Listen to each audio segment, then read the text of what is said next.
नमस्कार. मी आता आहे विटी स्टेशनला. विटी म्हणजे CST छत्रपती शिवाजी महाराज टर्मिनस. इथे जरांगे पाटलांचा समाज म्हणजे आपलाच समाज आहे तो मराठा समाज. मी पण एक मराठा आहे. तर आज मराठा समाजाची अवस्था काय आहे ना ते मी तुम्हाला दाखवतो आहे.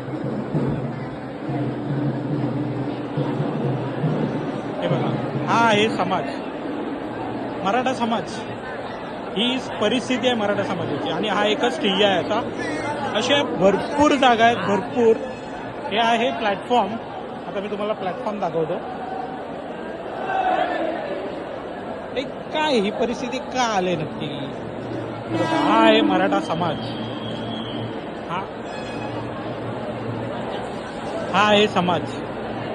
ह्याला समाज म्हणावं का? हा कोणामुळे या रस्त्यावर आलाय त्याचा विचार सगळ्यांनी करायला हवा.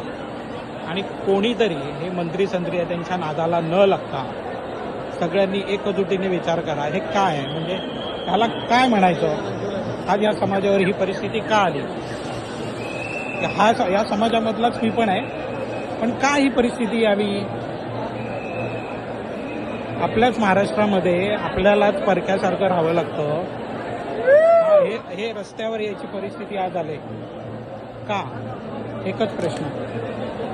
आणि हे किती दिवस चालणार अजून? कोण याला जबाबदार आहे? कोणी सांगेल?